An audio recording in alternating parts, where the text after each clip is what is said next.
বিসমিল্লাহির রহমানির রহিম। আসসালামু আলাইকুম। প্রিয় দর্শক, আপনারা সবাই কেমন আছেন? আমি আল্লাহর রহমতে ভালো আছি। আমরা যারা এখনো সুস্থ আছি দিল থেকে শুকরিয়া আদায় করি বলে আলহামদুলিল্লাহ। এবং আমরা অনেকে আল্লাহ তাআলার হুকুম ফজরের নামাজ কায়েম করতে পেরেছি, আর সেই জন্য বলি আলহামদুলিল্লাহ।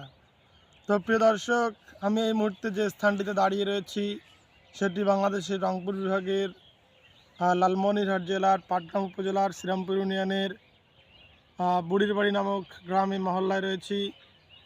এখানকার একটি আশ্চর্যজনক ঘটনা দেখাবো আপনাদেরকে। যে প্রিয় দর্শক, এই যে জায়গাটা আমি দাঁড়িয়ে রয়েছি প্রায় 25% বা একজনের মতো মাটি আমাদের গ্রাম বাংলা যেটা বলে। তো সেখানে কিন্তু এই কিছুদিন আগে একটা গান ছিল, সেটাকে এখানকার